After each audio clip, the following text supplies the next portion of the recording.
Thanks for tuning in to Minds of Tomorrow. I'm your host, Luis Acevedo, and with me I have Tom Barnett once again. He is a holistic health practitioner as well as an activist, and he's also very knowledgeable when it comes to common law, natural law. I've learned a lot from him when it comes to that kind of stuff. And last time we spoke, we covered a variety of topics, and today we're going to kind of focus on lockdowns and smart cities. So, Tom, thanks for coming. Thanks, Luis. Good to see you again. Yes, likewise, man. So there's a lot of crazy things all over the news when it comes to Australia right now, whether it be, I don't know if it was a mayor of a town or something over there talking about you can't even take off your mask to drink if you're outside.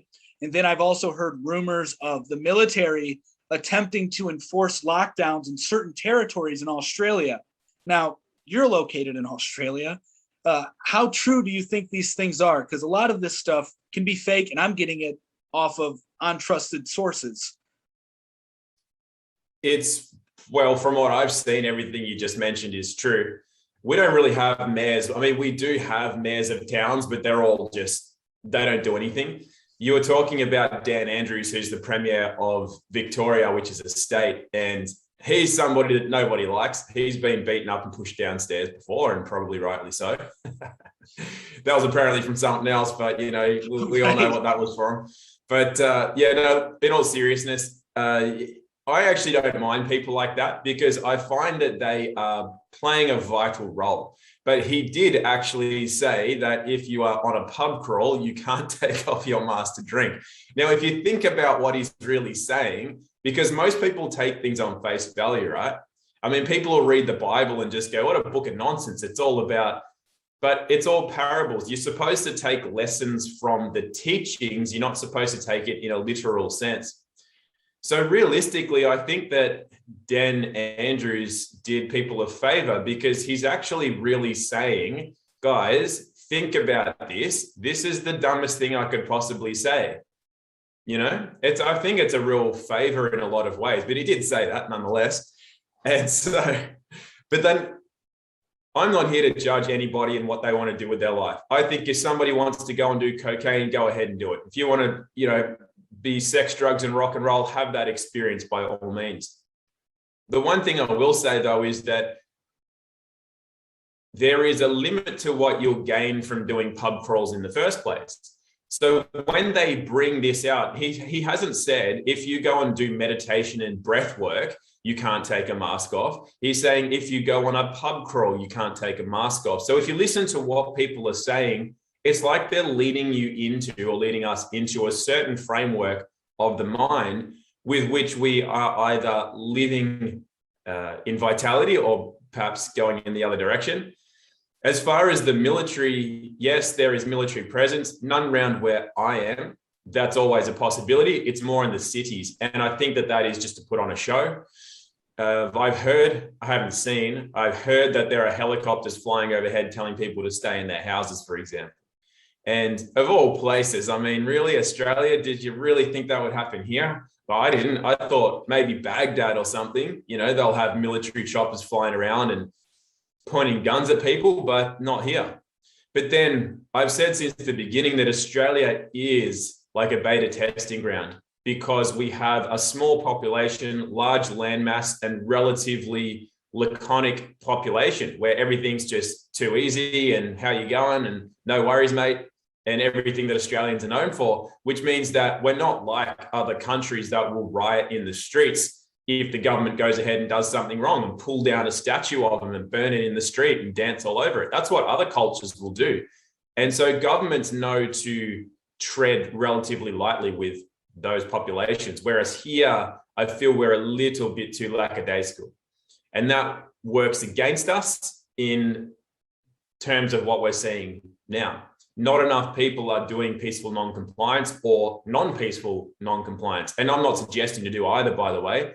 Just looking at what happens around the world compared to what Australians are like. And that's why we're seeing a relatively disproportionate amount of force being used and a high level of compliance being executed. Right. And do you think it has anything to do with Australia, like its origins being like, I think Britain would send their prisoners there. So I mean, you already had like this culture of submission, and So do you think that plays any role in? Because I know, like in the '90s as well, all your guns were taken away over arguably a false event. There's a debate behind that as well. So do you think that has any role in the culture, or is it because it's the beach, it's like laid back, or you know? I do think that it is a penal colony, always has been, still is today. It's a conquered nation. It's actually a lawless land. It's always instilled in people for sure. I think it has been. But I think that also we've been lulled into a false sense of security because we honestly, I mean, until the government's never been good, but to be fair, Australia has had good times. It's been, you work hard and there's the rewards for it. And Australians are known to be hard workers. Australians are known to be very generous and giving and very welcoming. Prior to when things became a little racist, Australians were known to be very friendly. And a lot of people would say that. They would be travelers and they'd say, I can't believe how friendly Australians are. There's a lot going for this country and the people in it. But you're right, there are these underpinnings, whether they're conscious or unconscious, of it being a penal colony. And so there has been a level of compliance like that for some time. So yes, I think you're on the money with that. I also think that we don't like being pushed the wrong way. If you rub Australians the wrong way, sure, we're a little easygoing, but we'll push back if things get too dire. The problem is that the game that they're playing is not just rubbing people the wrong way. It's instilling the common mind with fear. And that's why people are acting the way that they are. It's not necessarily because they trust the government. It's because they're actually living in fear. And that's why I feel that the level of compliance we're seeing is happening. Right. And I think that a lot of our economy and the culture in the United States as well is based off of fear.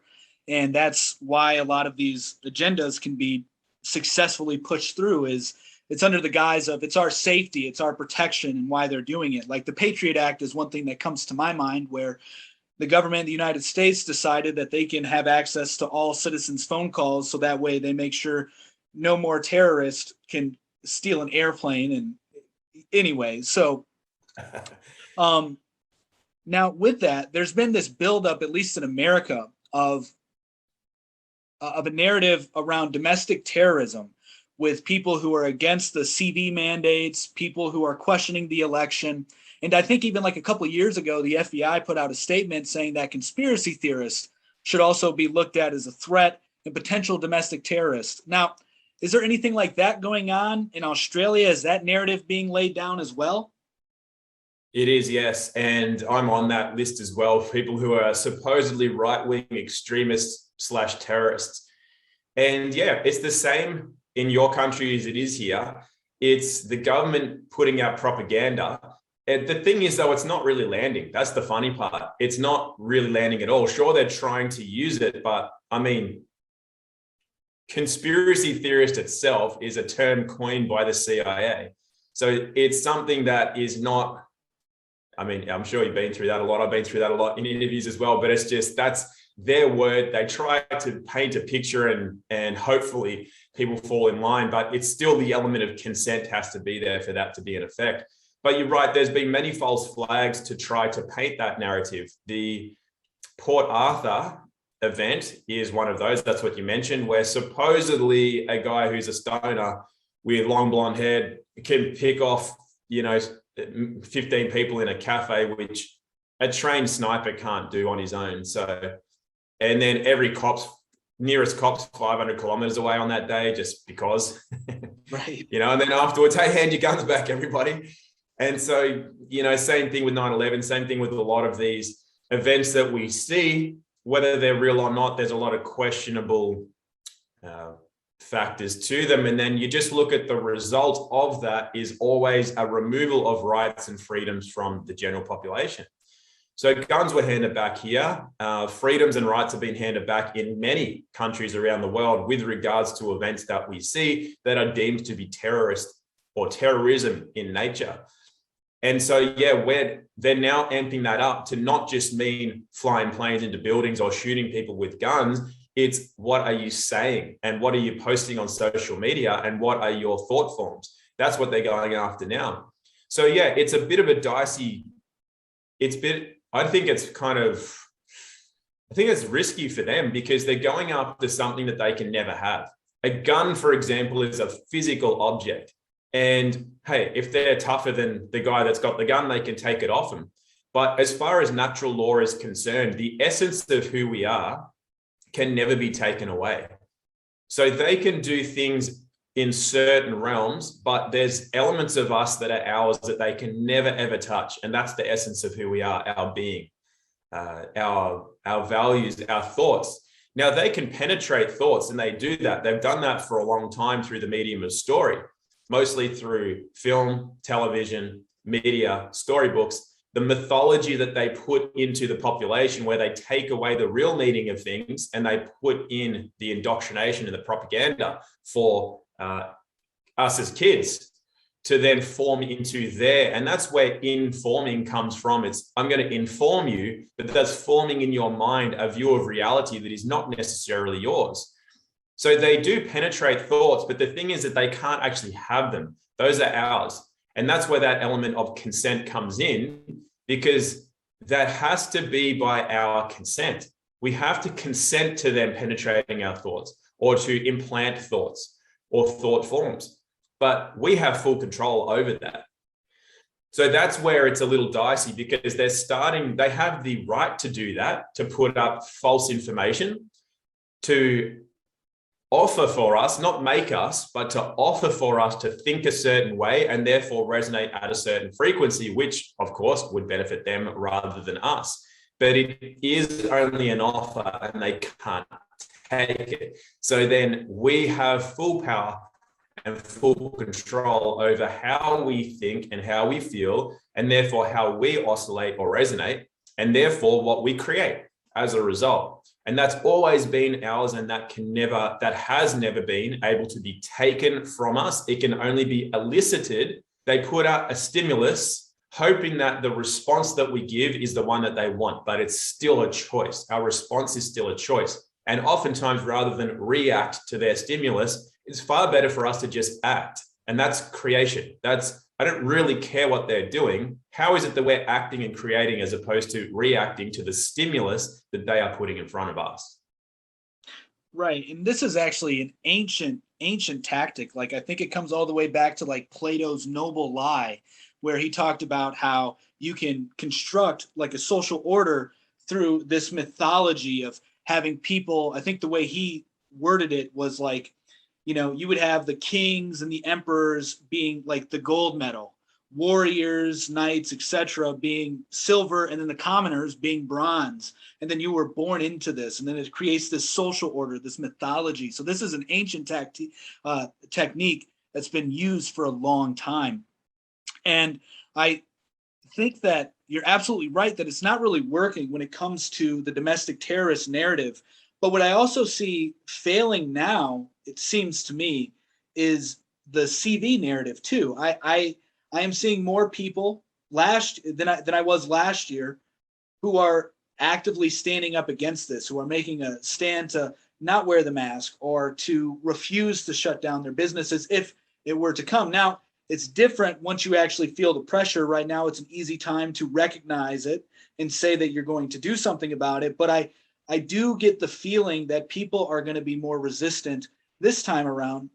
And where that leads me to believe, though, is that that's where the domestic terrorist narrative will come into play, with another false flag event to make people accept the idea of another lockdown for their safety. And then ultimately, I think this will be part of their tactic to usher people back into the cities, which they will then make smart cities, because we see this huge movement of people wanting to go off grid, wanting to at least get out of the cities.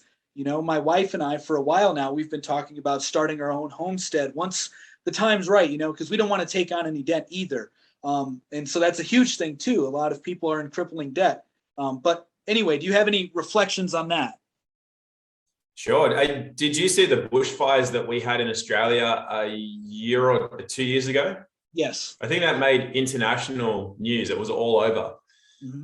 What that was for me is showing, I mean, there are plenty of events that happen around the world, huge weather events, and no one hears about them. The mainstream media just covers them up. Why? Why would they cover fires in Australia and put it around mainstream news all over the world? Why would they do that?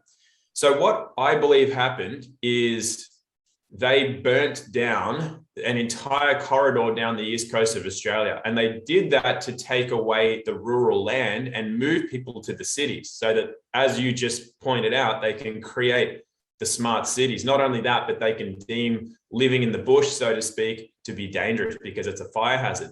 So when you say a false flag event and they may be setting one up, I couldn't agree more. Because as you say, so the CV narrative here is crumbling. But while they're still pushing this harder and harder and harder, and you can't do this now and you can't do that, it's a sleight of hand, right? Because what are they doing over here? To me, what I think they're doing is they're cooking up the climate change lockdowns, which, as you said, they're going to create another false flag to create further lockdowns and draconian measures. So to me, what that means is that the more people are focusing on the CV narrative and opposing it, and I've never opposed it, I just don't consent to it. Very different. I never refuse anything. I don't refuse to wear a mask. I don't refuse to get a vaccine. I don't refuse to lock down. I just say, hey, I'm happy to do those things to show me where I'm obliged to do that. So it's a different energy. It's not a refusal. A refusal is always dishonorable and it creates conflict or a polarity within whatever they are creating. And that's what I said before about I'm not reacting to what they're doing. I'm just acting. Then the other side of that is that if you get too consumed with that narrative, because that's the key word, you said CV narrative. It's a narrative. It's a story. It's a story that we're designed to then be involved in, but we don't have to. That's a choice. Do we want to be in the story? Do we want to become the character that they are casting us to be? Again, that's another word, cast, like the caste system. That's the Indian where you're either up here, you're a Brahmin, or you're same bronze, silver, gold. Many cultures have the same. So we get cast as something, but it's totally up to us whether we embody that character in the story or whether we just become our own character and we create our own story. So I believe that while they are pushing this, they are going to be cooking up climate change and then aliens, probably, if that doesn't get the result that they want. But that is what they make no secret of that they don't want people out homesteading. And you must be the millionth person I've heard say that, I want a homestead. I want to go out. I want to live off grid and make a homestead and grow my own food. Hey, maybe put a learning institute on there. I mean, that's the dream of so many people. And hey, why not? We should all be doing that. Absolutely.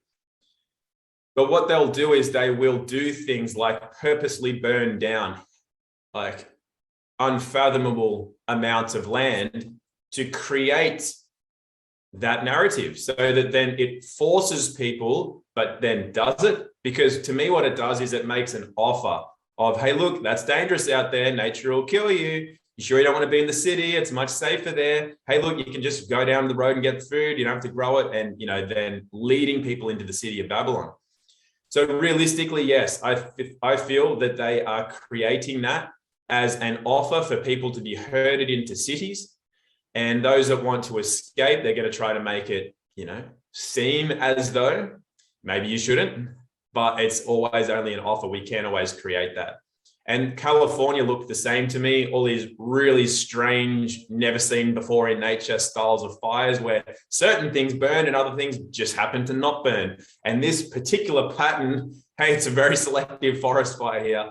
That's all. I don't know how people can't see that. Well, I do know how people can't see that. It's that whole thing of, because they wouldn't burn something down and burn someone out of house and home and perhaps kill them, they assume no one else would. So they do not have a frame of reference that will allow them to see what's actually in front of their very eyes. They can't see it. They can't comprehend that because it's running through such an indoctrinated filter where that can't possibly be true. Therefore, what's in front of my eyes, I will concoct some other join imaginary dots to explain how and why that would have happened. But Australia is very prone to that. And the reason that I brought up before, Luis, where I said that it's funny that it was mainstream international news for months on end, is that is implanting into the international mind from the one place on earth that I believe is the easiest to control, being Australia. So I believe that they use Australia to be that signifier for what will happen throughout the whole world. But hey, why don't they show these massive sinkholes that are popping up over around other places on earth, where there's oceans basically running underneath roads and people looking on in disbelief, plasma storms that are happening? Why is that not reported? It's only really what they want people to see so that they can cast their own narrative.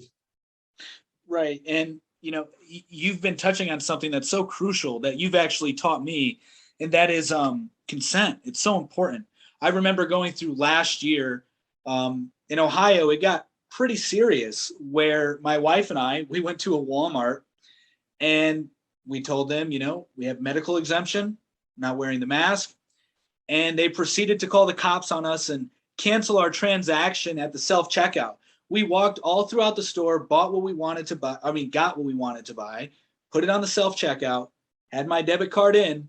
They then took out my debit card, canceled the transaction, and just kept saying the cops are coming. And they looked petrified as they were doing it, because I think, whether they knew it or not, they were doing something very wrong. And they knew that they were doing something wrong, but they were just blindly going along with this narrative. And I don't hold that against anybody, as you're saying too. I feel that one thing that people get caught up in when they start realizing some of the false narratives that are presented to us is they begin to look down on others who don't see it. But in reality, there's still things that I'm blind to, and I'm sure there's still things that you're blind to, because we're not perfect. But the most important thing is to, I think, have that basic foundation of consent is key. If you just understand that this is all an offer, it's all a negotiation. Do you accept it? Don't push back. Just, you don't accept it. I think that's very, very well put. And I think that your climate change narrative makes a little more sense. And I can actually see the alien thing as well, because there's already, build up for that with UFOs. I think, was it some government organization in the United States, came out and said that, yeah, UFOs are legit. We found, they're real. But there's debate even, what are those UFOs? Like Nazis they were the inventors of what we know as UFOs, but nobody talks about that in mainstream history. But anyway, getting back to the lockdown specifically, what do you really think the agenda is with them? Because it's obviously not for our health and our safety. Arguably, it's actually doing more harm for us, both physically and mentally. I've seen suicide rates go up, and people, it seems to me, are more vulnerable to other illnesses, whether they just be, going through a detox phase or catching something that's, like bacterial. So what do you really think the move is here with these lockdowns? Well, like what you said, I think it's to implement the 5G rollout throughout everywhere and to implement the smart city agenda. It does seem as though, well, I think it's manifold. That's one of the obvious ones. I also think that, as you said, you've seen a spike in illnesses and suicides. Now, it doesn't make people more susceptible to bacterial infection, but what it does is it downregulates the entire organism. When you are locked down like that, it makes your whole psyche just drops. And with that goes your ability to process. Your body dysfunctions. So that's why people will become more ill more easily. Couple that with not enough exposure to natural light and fresh air, for example. There's many reasons why people will become more ill in that environment. But the main thing that it does is it takes away somebody's will. If you break down someone's will, now that's an element of sport too. So in combat sport, like mixed martial arts, for example, often the game is to break the will of your opponent. Once you've broken their will, you've won the match. It's as simple as that. You break someone's will, you will win the match. And so likewise, there's that old saying, where there's a will, there's a way, right?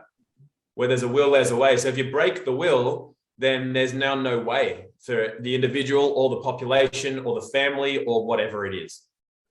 And so when you can put somebody in that state, you can put fear into them, lock them down, and break their will. Now they're the easiest subjects to control and not just control, but to mind control, to put into the psyche anything that you want to put in. It's far more easy to program something or someone or train them when they are in that state, when they are already broken down, where there is no will. And our will under natural law it's actually, from my understanding, I have to double check, but it goes consent and then will. I think will is above. And that's why if you write a my will notice or document, that's greater than a non-consent document. And then, when you think about the word will, we associate that with what happens if we pass, and our will says where our estate goes. For me, that's a few guitars. So someone's going to get lucky with a couple of guitars there. Not much else, but no homestead yet. But so the element of will is very important. And as I said, if you can break the will, you can do anything you want. So that even involves programming people or training them to be more willing and obedient and subservient workers for the New World Order, for example. That's where I see that going. That's where I see the main purpose of lockdowns is A, to be doing something while people aren't looking, such as setting up a smart city, and B, which is perhaps the greater agenda, is to break the will and so easily indoctrinate and train a population to do their bidding. Right. And I think that maybe the lockdown is novel, but the narrative to me doesn't really seem that new either. A lot of this is recycled as well. If you just look at history, I'm a big history buff myself. And so I see a lot of similarities between the Industrial Revolution in the United States, where people originally, it was an agrarian economy. And a lot of people, most people, had a farm, and it was generational. And then then cities started popping up in New York and maybe Philadelphia. I don't remember off the top of my head, but on the East Coast primarily, these cities started popping up, and people were enticed to leave their homesteads, their farms that were in their families for generations, because of, don't know how true this is because I didn't live in that time. So it's an assumption that it's real, that, a lot of these things were becoming automated, which it's a whole nother topic, how that destroyed our soil, the tilling and, the chemicals that came out of mass farming. But anyway, so, you have this automation of a lot of equipment, and also you have this prospect of a new life. And that was intriguing to a lot of younger people. And also they even went so far as these corporations to go overseas and try and get people from other countries, European countries, to come over to America and work for them with false promises of land and other things like that. But what really happened was the foundation to implement these social welfare systems that we now see, where people become extremely dependent on the state. And I see that same thing playing out, where this sort of new economy is being birthed right in front of our eyes. And a lot of people are unaware of it. And I think these lockdowns and the whole CV narrative plays a huge role in that. I know in America, we saw a lot of stores. I saw with my own eyes a lot of stores saying that they're not accepting change because there's a shortage because of CV, which makes no sense whatsoever. Just it's illogical. And then the next thing that you wonder is, well, what's going to happen to physical currency? As we mentioned briefly in our last conversation. So do you have any reflections on that as far as this new economy being developed in front of us? It's no secret that they want a cashless society. They want everything, absolutely everything, regulated and observed and monitored. As far as a shop saying that there's not enough change in circulation, as you said, that's just makes no sense whatsoever. And it's actually not lawful to refuse legal tender. So if a shop is doing that, they're actually putting themselves in a bit of a bother if anyone wanted to follow that up. There is no money in society anyway, because when all the world's governments became insolvent, they replaced money, which was gold and silver coin, with currency and legal tender, which is all fictional. And so when we move to a digital currency, that's still a fictional currency, as is cryptocurrency. I'm not really sure how and when and why crypto began, but I actually really honestly think that it was warming people up for a cashless system. I think that crypto, while it may seem great because, hey, it's decentralized and it's supposed to be a solution that's not in the banking world, I think, and I'm not an expert, so I'm not saying this is true, I do feel from my perspective that that was the, what do you call it? Predictive programming, something along those lines, where it's just getting people ready for a cashless society. I will always, as far as I can hold on to it, hold on to cash. And I really think as well, though, you know how there's always been a black market? You know, drugs are illegal, can still get drugs. Crossbows or guns are illegal, you can still get those. And I believe that cash will still exist in whatever form, whether it's still the banknotes that are in circulation now, or it's a different form of tradable currency or value of some kind. Maybe it'll be, I mean, some cultures trade seashells or bits of metal or something. And I believe that for me anyway, we'll all make our decisions. And I'm sure you're the same as me, really, where we'll always want to be able to trade something that's tangible, something that is physical, tangible, and of substance. And that may mean food, that may mean services, that may mean essentially bartering. But either way, I don't know if everybody will avoid the cashless system altogether, because that's the element to which we are still in the Babylonian system of the city itself. I think a lot of us are just entrenched in that to a degree that we may never get right out of it, because to get right out of it would be too scary for a lot of people. I know a lot of people are complaining about what's coming or what's offered. It doesn't necessarily even have to happen. It's just offered that it will happen, because on many levels, subtle or not so subtle, they are still supporting that system. They can't live without it. So they may complain about what's happening with it, but are not yet willing to move right out of it and just live on the land. They need the benefits and privileges provided by the state. And so that's an element that people need to be brutally honest with themselves about. And how much are you resisting something that you're actually, on the other hand, supporting? It's like, no, the government sucks over here. But on the other hand, you're like, suck on that teat, you know, give it to me. Right. And so where is the congruity or the integrity within that? And it's not a judgment either. It's not even a right or wrong. It's just being honest with ourselves as individuals, how much of that we're actually playing into and how much we're not creating something alternative for ourselves or different or better for ourselves. So yeah, the cashless system is what is being put forward. And it looks like these little things that you're saying at the moment.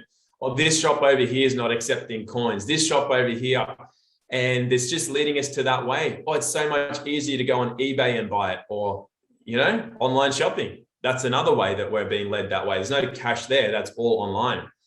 But that's what they want to do with that relies on the 5G network, hence putting in smart cities under the guise of lockdowns, so that when they finally say, okay, you guys are free to go out and play again, by the way, there's no cash anymore, and we're going to monitor everything you do. And if you utter something bad about us, we're actually going to zap something from your bank account without you even knowing. You know, your credits. Social credits is the same as monetary credits, because that's all we have. The numbers that anyone has in their bank account, those are credits. That's not money. It's credits. Right. And I think that you touched on something really important, and that is the ability to restrict what you can do with your funds in a digital economy. And I would then say, I tend to agree with you when it comes to, what has real value, as we talked about last time, the banana or, a dollar bill. It's the banana because you can actually eat the banana. It actually has real value. Now, you can make the argument that you can spend that dollar bill to get something valuable, but that's neither here nor there. So what I will say, though, is I think that I am partial to crypto. If I'm being totally transparent, I am, most of my investments are in cryptocurrencies. I tend to have a different perspective than a lot of people who see through the facade that's presented with the liberation blockchain technology can bring. I have a real perspective, and I think I have an objective perspective on it. I did a video a while ago talking about how Bitcoin is a psyop to get people to get people to get rid of their gold. I still think that that's, in play because you see this whole new gold narrative. But I think that when it comes to crypto, some of them, they will actually serve as a protection out of the system from being zapped. So if you look at like negative interest rates, I think that you will eventually see in this new economy that's being developed, a digital currency that's controlled by a central bank, or even I think that maybe this is far out there, but I even think that some of these smart cities will be developing their own currencies, since you or I can get on the computer right now and develop our own currency. So what would stop a corporation that owns a smart city, which is what it's going to be? It's not going to be your same government. It's going to be corporations. It's happening in Nevada right now where they're trying to pass legislation so blockchain LLC can own an unincorporated county and take it over and create their own local governments. So that's how that's going to play out in the future. It's going to be totally new governments. And so I think that they'll be creating their own currencies that will be tied to a central currency. And so where I'm getting at with this is, I think that some cryptocurrencies, because not all of them are decentralized. That's a false, narrative that's put out there by a lot of people in crypto. Bitcoin arguably isn't decentralized.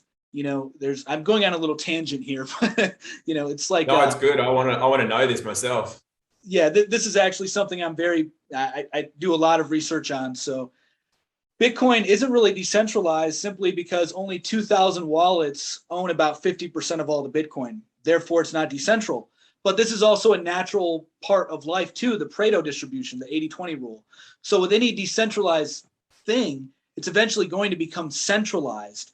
Now, it may be easier to have an exchange of power, but what I think is going to happen is basically some of these cryptos that are more truly decentralized, that are run by computer codes, that are immutable, will serve as a protection for people to save their money and even gain investments or gain interest on their investments.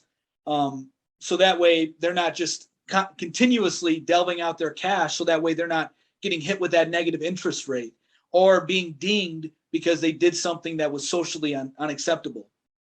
And I think that a crucial thing that is in play here with the smart cities is the blockchain technology specifically. There's a lot, it's still early stages of the blockchain technology. There's a lot that you can't do with it that they're trying to do. And I'm not a coder, I've never built a blockchain. I'm just a guy who reads about this stuff and thinks about this stuff and participates in my intellectual where I'm intellectually capable to. I've tried to code, it's just not my thing. But anyway, so the blockchain technology is going to be crucial for these digital identities that will be eventually developed once the technology is there to do so. And I think we're going to see that in full effect with the smart cities. We can argue whether that's good or bad, but I think that's where we're going to end up going. I think that's actually fundamental to the smart cities is this blockchain technology. Sounds like it. I mean, I agree with that. You know what I've been wondering though, maybe you can comment on it, is let's say someone has 100K in the bank in credits, right? And then let's say they completely remove fiat and it all goes to digital currency. A lot of people are worried they're going to lose what they have. But to me, I think that all they're going to do is replace what you have with the equivalent of the new. So I don't think people are going to lose whatever they have, because you don't own those credits anyway. You don't own your bank account. You have beneficial use of what is already the systems. They own it. So you don't own those credits anyway. You have beneficial use of them. So therefore, if they do create a cashless system, which runs on the digital ID and the blockchain and the smart city grid or network, well, then I think what they will do is simply replace what you have. You'll have the equivalent of 100K in whatever the new form of currency is that they deem you that you have beneficial use of as a slave or a ward of the state. So to me, if they were to pull out and take away what you have, they know that that would mean chaos. Now, they may want that because they may want a lot of people to stab each other over a banana. They might want that so that we take ourselves out of the equation, because they know that when people are put into a chaotic survival state. They are not, humanity does not reign supreme in those environments. That is the absolute devolution of what a human being can be and do. Mm-hmm. But then the other side of that coin, though, is that that's not predictable. And if you look at what we were saying earlier, when they put people into the state that they have, that's predictable. The reason they lock people down and the reason they fill minds with fear is they know what the outcome is. It's predictable. They can predict patterns and behavior. The thing about chaos is it's chaotic. You can't predict the behavior. You can only predict that it will be chaotic. But does that look like them killing each other? Does that look like them coming after us? Like, they don't know that. So to me, my guess is they wouldn't take that risk of plunging society into chaos. I believe that they will replace what people have with the new version of it. So it's still yours, but you just got to do what we say in order for you to be able to do what you think you want to do, which is pretty much our ideas anyway. Buy this, have that, go there. That's all our ideas we've implanted in you anyway. Because without that, I don't think people would live the lives they're currently living. I think life would look very different for people if they were truly living from their heart and creating what it was that they felt they wanted to create. I think it'd look really different. So what do you think about that? As far as what will happen to the current credits you have in the fiat system in a bank account, or the assets that you have? By the way, nobody owns their car. Government owns the car. As soon as you sign for registration, you sign the car to the state. You don't own your home. The title belongs to the titles registry. You never owned it. They come out and say under the New World Order, you won't own anything, but you'll be happy. But you never owned anything anyway. Like when WhatsApp and Instagram said, oh, we're changing our privacy policy. No, they always leaked your data. Now they just tell you that they do that. Likewise, you never owned anything anyway. Now they're just telling you that you don't and making it official. So based on that, what are your thoughts on what will happen to what you currently have access to? Will it go away, or will it just change form to the new, whatever that will look like? Yeah, I think it's going to change form, because all it is, your money in the bank is simply on software. It's just code. It's credit. You can call it credit. You can call it software. And they'll just upgrade that software. And I think that the banks will be replaced by the now, well, they won't necessarily be replaced. They'll merge, mergers and acquisitions with these crypto exchanges, these centralized crypto exchanges. It's important to specify that, because there are truly decentralized crypto exchanges where you do not need to provide any information. You have your crypto. You can make transactions without anybody knowing you, aside from your public address. But your public address is, I don't know the right, you can't decipher it. It's something that you can't decipher. It would take too long, and it's just not worth anybody's time to try and pin back where that private key goes to your public, your public key goes to your private key. Makes no sense to do that. So I think what will happen is eventually, you're already seeing this in like Wyoming, and there's a couple other states here in the United States where they're attempting to make these centralized exchanges banks, essentially. So I think that's what you're going to see. They're going to become the new banks, and then you're still going to have your decentralized finance. But I do have to say as well that I don't think that it'll be completely cashless, because that poses a national security threat. That would make them weaker. You could have a cyber terrorist take down the whole grid. That doesn't seem very smart to me. I think that that leaves them too open. So I think that you will have access to cash, but it will be limited. Something like Australia's, I think they've already done it, where you can't spend more than 10,000 Australian dollars in cash, that is. And so I think that there'll be limits, which will make it difficult, but there's always going to be ways to work around it. And so my view with cryptocurrencies in general is, I understand the negative side of them, that being constant surveillance, potentially. If you're very tech savvy, you can, do certain things to retain your privacy and your, remain anonymous. But most people won't be. And most people don't really care about privacy as much as they claim to anyway. Which is why these systems are even coming into existence, because whether we know it or not, we're just consenting to giving away certain degrees of privacy. But hopefully that answers your question. Yeah, it does. Yeah. And I'm also wondering about, I mean, it's funny, when the first lockdowns went in Australia, we were only ever able to take out $1,000 from an ATM. That was the maximum we could take out. And then it went down to 800. So you can't take out more than 800 in cash at any one time. And then they also closed a lot of ATMs. So that's, again, starting to force people out of using cash. Interesting, your point on the security and that there would still be some level of cash. Yeah, that makes sense too. Because, you know, the thing that's always great that people can't take from us is trading.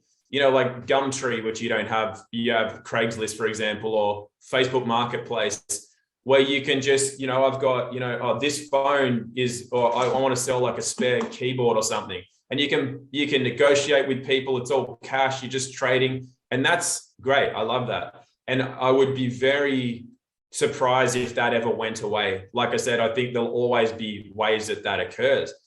But that whole digital thing is, yeah, I mean, they put that in predictive programming for a long time with different TV shows, movies, and comedians talking about it for a long time. So it is what they want to do. But again, we are the ones that have the say in whether that happens or not them. The problem is too many people willingly comply with that and then bring it on. Right. And I do want to add another thing too, that I don't think it's going to be a very clean implementation of the digital currency, because I personally believe in the United States, we're going to experience balkanization. You can already see the narrative building. I have in my neighborhood, I see people with their American flags upside down. I see people saying Trump's still my president with, banners like that. And then I see other people in my neighborhood that have Black Lives Matter, hate has no home here, which are, obviously both opposition. They're opposing each other. And so I think that with these smart cities, they're going to provide people. The way I look at the smart cities is they're going to be essentially social media in which you live in. There's going to be a platform. There's going to be terms and conditions that you have to follow. There's going to be a social credit system, as you've explicitly stated. And I think that these cities will have their own currencies that they can monitor. You have Facebook creating their own currency. Currently, it's Libra. Who knows if it'll be successful? But you also have other countries that are trying to create their own stable coins, like El Salvador. They've recently allowed Bitcoin to be legal tender, but that's going to, anyway, I don't think it's very smart to do that. I think that they gave everybody $30. They gave everybody a wallet. So that's another thing. They're going to give everybody wallets. There's going to be these state mandated wallets that you'll have, which is where you'll do your main transactions from, which is where they'll monitor you. And you probably won't own your private keys. That's the other thing. Anybody interested in crypto, make sure whatever kind of wallet you have, it is something that you own you own the seed phrase, you own the private keys, and write it on a piece of paper. Because God forbid, you lose your password or your computer gets corrupted, you can recover everything with your private key. And never give it to anybody because they can steal all your money. But I think that there'll be custodial wallets where they control, and like in El Salvador, they're working on a stable coin is where I was getting at. And I don't think the Bitcoin thing is going to work very well because it's very volatile still. But it favors the upside. It only keeps going up. Regardless of its dips, it just keeps going up, which is, yeah. So to me, it seems pretty obvious if you're trying to get out of the system, there's ways within crypto to do so. That's just my opinion. But, that's my take on that. Yeah, cool. Yeah, good to know, because that's, yeah. I mean, I don't want any part of any of that, to be honest. Fair enough. I'd much rather be, just self-sufficient, like a lot of people want. And that's the other element, is that while there will be this implemented in cities, no question, they can't control where everybody goes. They'll try, but they can't. So then there will be plenty of people that want to set up off-grid and be the dissenters or the hippies or the enemies of the state, or however they may be deemed. But it also doesn't need to be that high of a degree of divide either. That is still open for creation for how we want that to be. And the way that I believe that will happen is to lose the element of refusal. refusal is the most dishonorable form or behavior in commerce, and that's what we're regulated under. And that also is paralleled by natural law. So we don't refuse. So none of us are refusing to be part of the social credit system. We're just non-consenting to that and choosing to create something different. It's a different energy than the refusal. The refusal gives it more power. We don't want to do that. So all we're doing is saying, hey, that looks great, good on you, but I'm choosing this. You show me where I'm bound by any kind of law, natural or otherwise, that binds me to that. Do I not have a choice? Are you telling me that I don't have rights? Are you telling me that I'm dead? Are you telling me I'm an entity? I'm non-living? Where's your evidence for that? So thank you, but this is what I'm doing. And so if we have that attitude towards it as well, it's all far more positive. And then that elevates us to a different state of being, which is protected from the lower frequency of refusal and fighting a system that is only ever offering us their benefits and privileges. They're not pointing a gun at our head yet, trying to force us to take it. Right. Yeah. And, and something else that kind of switching it up a little bit here that I think is important to talk about when we're, talking about the potential future of what smart cities will be, what they'll do, is the smart agriculture. Like lab grown meat. And also, if you look at these smart cities, they have the allure of nature, or not the allure, but they have the appearance of being more natural because they're growing their own foods. They have their own plants. They have greenhouses, urban farming.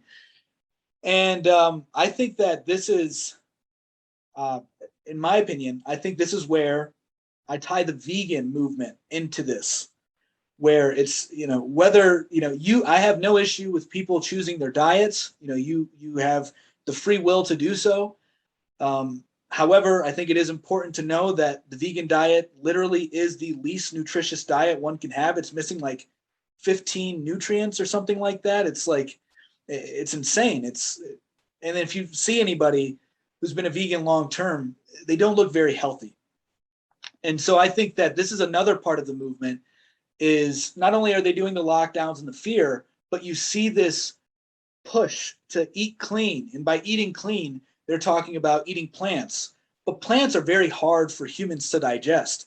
Not that we can't digest them, but we just don't have, I think it's the bacteria that like other, we're all things are omnivores because even herbivores eat some kind of meat. But very limited. They just favor vegetation. But like cows and other things like that, they have bacteria in their stomach, if I'm not mistaken, correct me if I'm wrong, that allows them to process the food. But humans, we don't have that, if I'm not mistaken. It's bacteria, it's also enzymes, and it's also the body temperature, it's the length of digestive tract, it's many things. Like cows, for example, have a body temperature around 40 degrees, which is enough to keep the polyunsaturated fats that are in the plant matter at a liquid state, whereas for us, they are solid, so they can clog our lymphatic system. Gotcha. Well, that's good to know. So what are your thoughts on the vegan movement? And then we have this smart agriculture, which is going to be crucial in these smart cities because they're all about sustainability. But like everything that you see in the media, I recommend inverting it. And then you'll see the what they're actually getting at. So it's really unsustainable. But what are your thoughts on that? Yeah, it's all coming from the climate change narrative. So look, I'm the same. Somebody wants to get a vaccine. I don't convince them otherwise. Somebody wants to be a vegan. I celebrate that. I celebrate people's choice, individual choice and free will to do whatever they like. I absolutely do. Would I recommend it? No, I wouldn't. Nutritionally, spiritually, common sensely, there's no I would not recommend it. There's many reasons not to, but except for the fact that somebody wants to do it, in which case go for it. And I wholly will always support that. Speaking from a nutritional perspective though, it's not the best move. And like you say, I mean, for everyone that is out there on Instagram, I'm vegan and I'm super healthy. And it's like, yeah, how long have you been vegan for though? Have you done it for 20 years, 30 years? Have you seen the amount of people who've lost their teeth, lost their hormonal cycles, lost babies, or had you know, many forms of metabolic and hormonal dysfunction. So that's not to say that everybody will have that effect, but it's very, very, very common. And especially as somebody who works in that field and having had to rehabilitate many vegans and vegetarians for that matter, it's just, you only have to look at that to realize that it's not the best picture. But it doesn't mean that people can't. And it's also based on so many other factors. But if we're just painting a broad picture, the vegan movement is something that's relatively new. It's born from the world of the city. It is absolutely not born from the world of nature or the jungle. And it's propagated through propaganda, through film, television, marketing, social media, and then virtue signaling and everything else that's not healthy for us. Even if you look at something grand scale like Cameron, who's the guy who made Avatar? I don't know the guy who made it, but forget his name, someone Cameron or Cameron someone. Anyway, so a lot of the element of Avatar, if you look into the messaging in it, it's about veganism. And he was promoting that. He actually wanted to make his own, James Cameron, he actually wanted to make his own vegan film. That was his goal. And I used to make jokes back because I loved Avatar. And I said, I didn't go and see Avatar twice for you to go and make a vegan propaganda movie. I did it so you could make Avatar 2, you know, get on it, son. That's what I used to do, is like my little comedy skit, but which wasn't actually very funny. But the point is he was really pushing that agenda and that narrative. And that reaches a lot of people, and through the subtle signaling as well. But then it turns out he owns several cattle farms. You know what I mean? It's just like so Bernie Sanders flies on a jet, right? Yeah, exactly. Totally against climate change and all that stuff. Yeah. And I think they do it on purpose, because it's almost like their offer where they have to show the truth. And if people aren't willing or able to see it, that's not their problem. That's the problem of the one who can't see it or is unwilling to see it. They give you both sides. They give you the messaging in its entirety. But most people will only choose to see one particular side and not get the whole picture or message. So yeah, it's rampant actually amongst society. And if I was going to go a few steps further, I'd say that part of it is to help depopulate through the effect that it has on fertility, the effect that it has on masculinity, the effect that it has on many subtle functions of us as an organism that people aren't yet really picking up on, that won't really show itself until another decade or two down the track. But I mean, it's not like people aren't telling you the truth behind it, but I don't know what you call it, you know, greenwashing, when it's all environmental stuff, whatever you would call that with veganism, vegan washing, is very, if you talk to a young adult today, especially a young female, veganism is high on their priority list. Even if they're not vegan yet, they might feel guilty for not being vegan. And it's all about how that infiltrates the minds of especially the young. So it starts there. And there now is a social stigma around things such as meat, eggs, cheese, dairy. You know, the amount of people. So I went back to college about 5, as we were talking about before we started the show, when I went to study film. And in for some reason, doing creative industries, there's people talking about other things, world events. And there were many young girls there, young being 18, 19, talking about in their speeches they would give to class about milk and saying how milk causes cancer. And no one in the room's questioning that. And I'm thinking, wow, you guys are really heavily indoctrinated. You don't even know the difference between milk, as in the real food milk, and what you actually see in a supermarket. That's not milk. And the way that studies are performed, for example, they just don't know that. So they're heavily indoctrinated by the vegan propaganda and the vegan movement. Now there is, let me just give, because I know you like to play devil's advocate, there is a place for veganism. And that place for me is if somebody is not doing anything for the world anymore. They're literally only going towards their own spiritual quest. And they want to lighten themselves to such a degree that they essentially ascend, at least in their own mind. And I say that because a lot of the people that I've met that are actually the most spiritual and the most advanced that I have observed myself, they eat omnivorous diet, and quite often they'll eat it all raw, like raw meat, raw eggs, raw organs, blood. And because they have such a reverence for the animal and for creation and life itself, that they are tapping into that. It's not by the avoidance of. Just like I don't believe somebody can be highly spiritually advanced if they are abstaining from sex or a partner, you know? Like a lot of people think that I'm really calm and I'm really this because they see a certain element of me portrayed in videos, but ask my partner if I'm like that, you know? It's like you will never know your deepest shadow elements if they are not reflected to you in some way. And so likewise, how can you, I say that because when I talk about abstinence and avoidance, I don't believe that those are the path to full enlightenment. I think it's the experience. The spirituality is the spiritual experience. And that's why people like Osho, they would say, if drugs are on your mind, do them.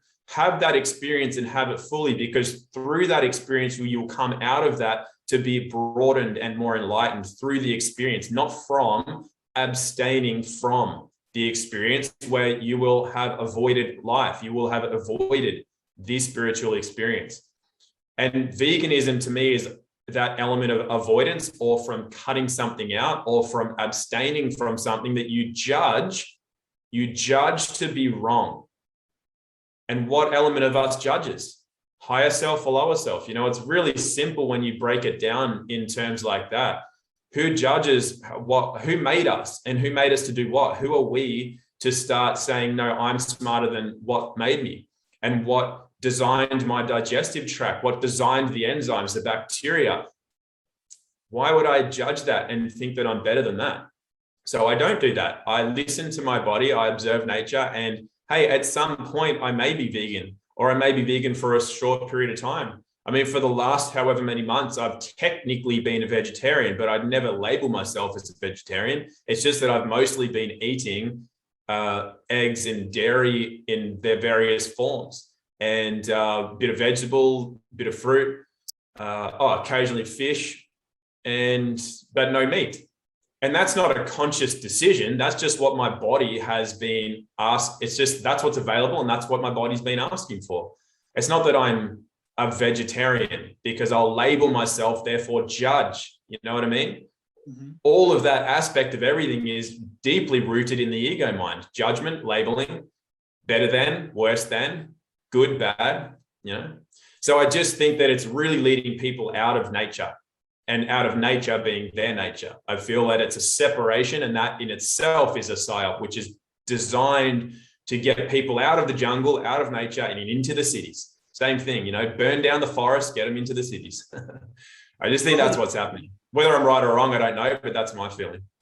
Well, I kind of agree with that. And I would also just add that I think veganism is this new form of religion, because there's just this cult following for it. And as far as what you're saying with the nature, I couldn't agree more, because if you look and you observe nature, which is what, you know, mystics would do. They, you know, when they went off on their quest to be isolated for a short time, or however long it took them, or they felt needed, they would observe nature, from what I understand, from, you know, and they would see how the world actually works. And then from there, they would derive meaning, you know, like, what is the meaning of life? And, you know, why are they here? Like this enlightenment, you know, you get to know yourself.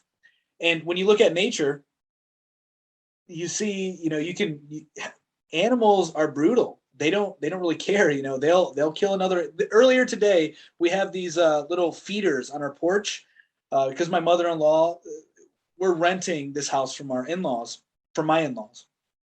And she likes to have little feeders outside, so when she comes over, she can see the animals and stuff. And it's cool because, you know, our daughters, they like seeing the animals too, and they're cool to watch. But this morning, I saw two squirrels fighting over the food. I've never seen that before in my life. They were like screaming at each other, and it was crazy. It was like, whoa.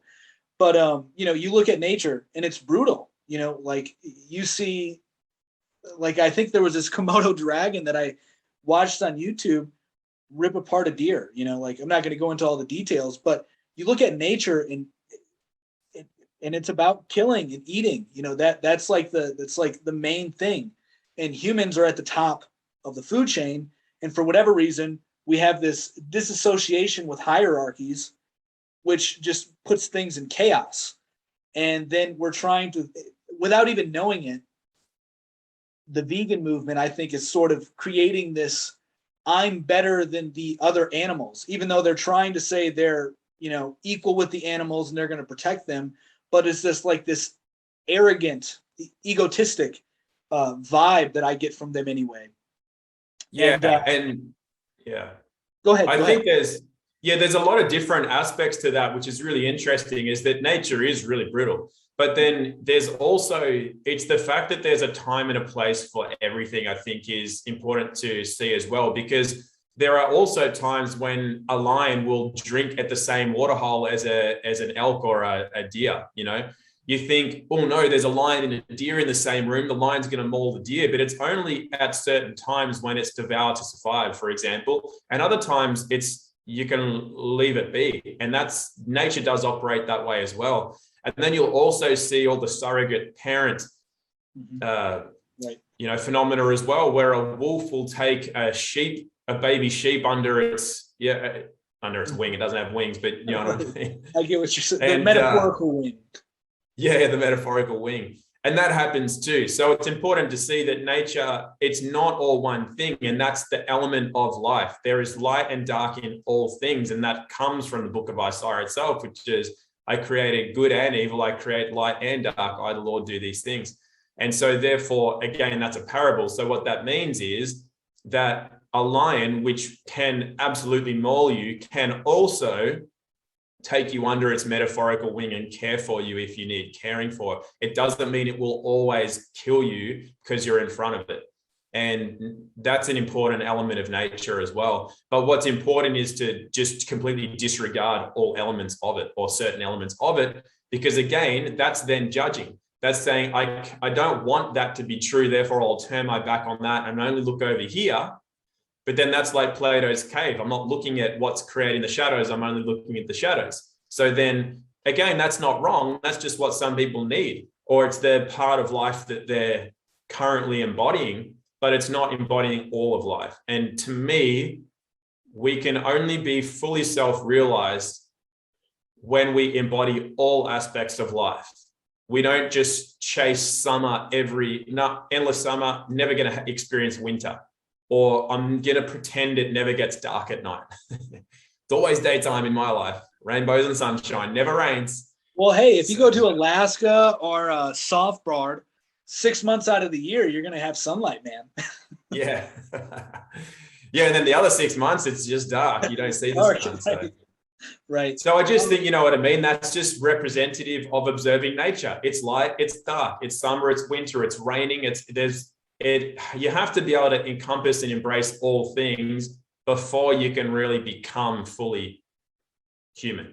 To me, anyway, I'm not saying that has to apply to everybody, but for me, that's why I don't shy away from experiences.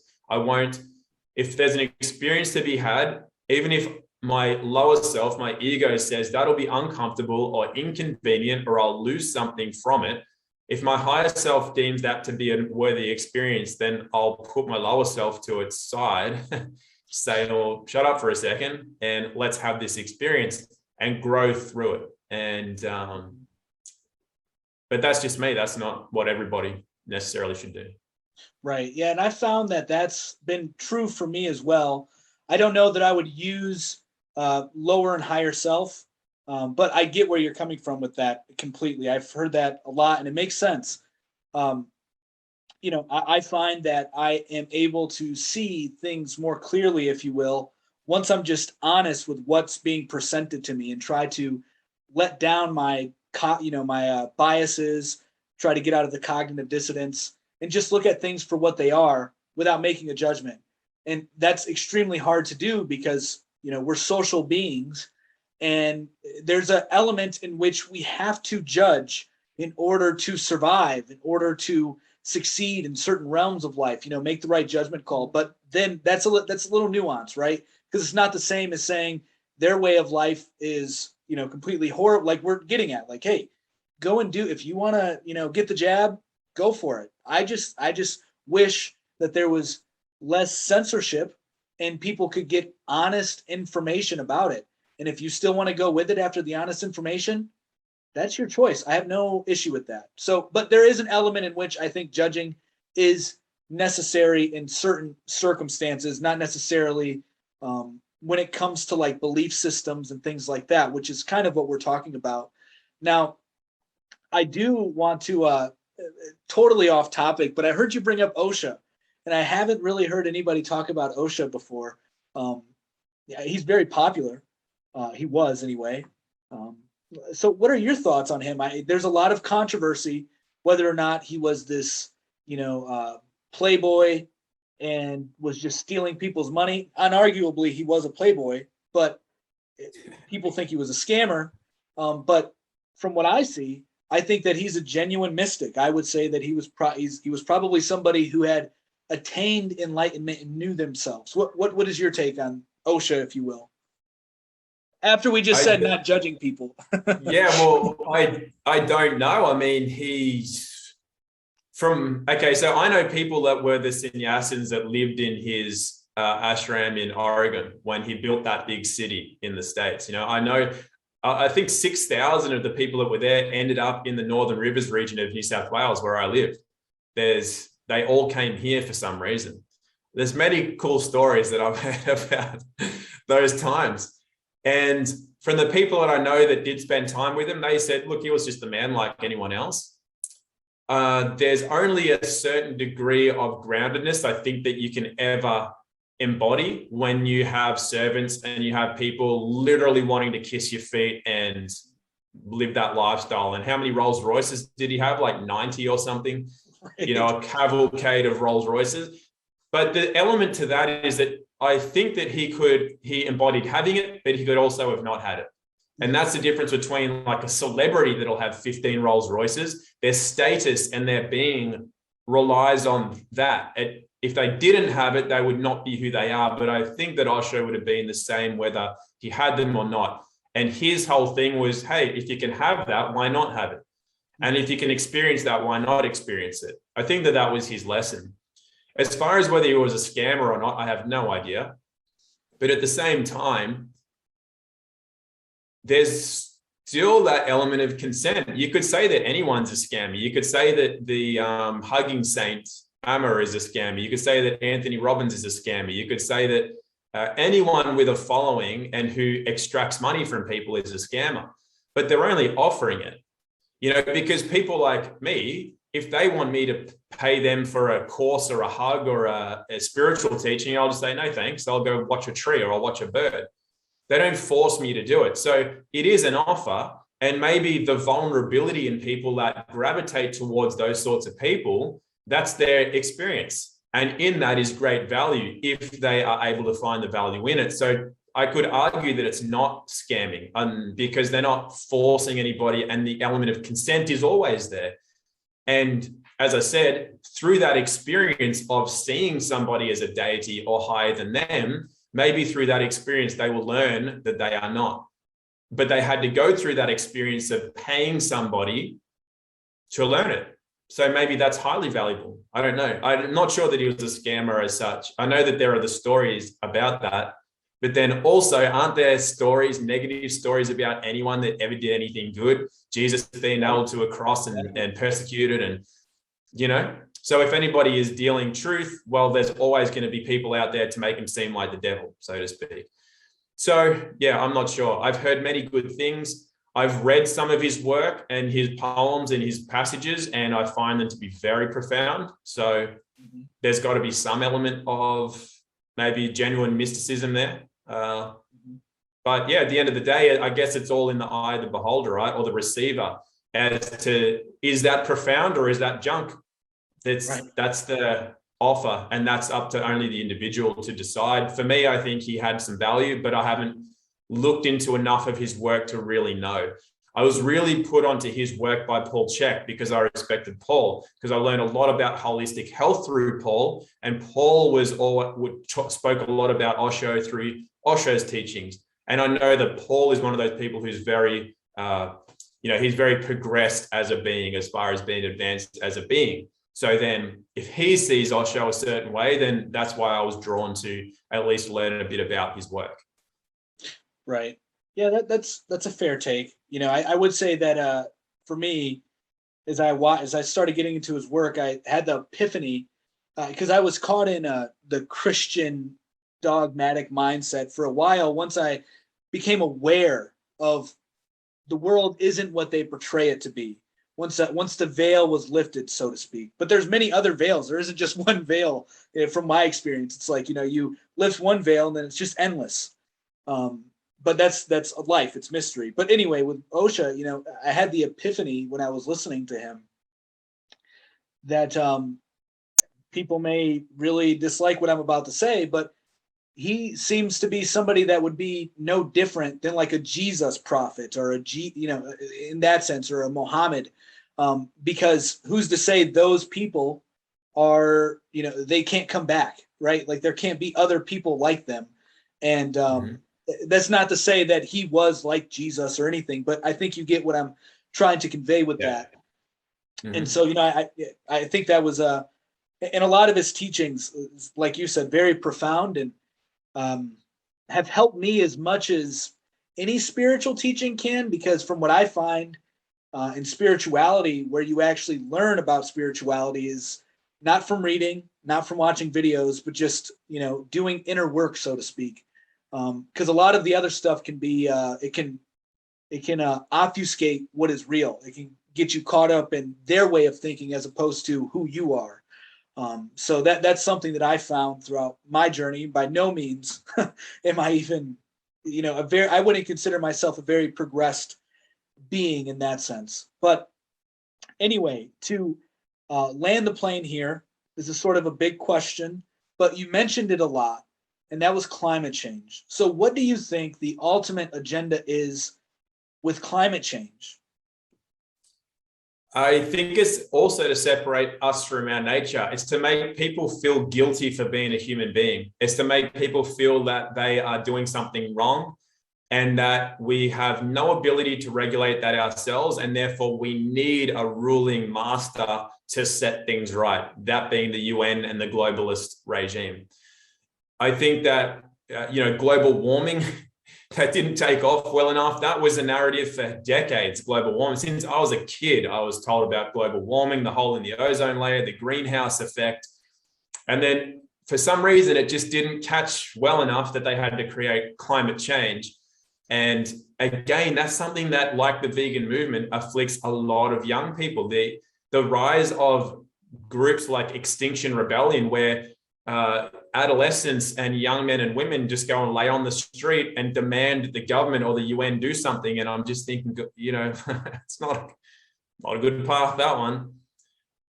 So really, I think that at the end of the day, it's to separate us from ourselves. It's another one of those agendas to remove us from our nature, to remove us from realizing what this place is and our place in it. It completely separates us from that. It separates us from nature, because it's a sleight of hand. On one hand, it's supposed to be about the environment, but then it's disconnecting us from it by giving the power away to somebody else, and to also not bring us into our nature of what we are here.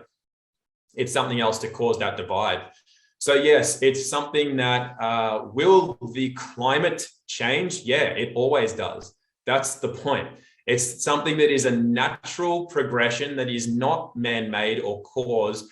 And it's also it's hiding from people what the world really is. And so there's so many levels by which that is there to remove us from our nature. And again, indoctrinate the minds of the young in particular, and to suggest that we would become extinct because we drive cars, for example. So yeah, I mean, that's to break that down would take hours, because just on that topic alone, it's that when I said to feel guilty about driving cars, well, cars were originally electric, and before coal, we had technology where there was free energy. So the idea, there's so much in there. It's too much to unpack in what we've got here to work with, but that's the element of climate change to me. Just to recap, it's disconnecting us from ourselves and our nature while supposedly being about nature. It's that whole dichotomy there. And then it's also about control. So again, it's those two things, and making the individual feel guilty and probably shameful, two of the lowest emotions that we can feel, or feelings that we can feel. And I think that's it. Summarized, it's disconnecting us from our nature and controlling how we feel, and therefore controlling us. Gotcha. Well, Tom, thank you again for coming on. It's been an awesome conversation. You're very enjoyable to talk to and very informative. And and I love the perspective you bring. You're able to seamlessly tie in spirituality with these things that appear to be non-spiritual, but everything goes back to the spirit, in my opinion. That's like the foundation of life. But thank you again, man. I really do appreciate it. Yeah, thank you. Always happy to be on. Of course.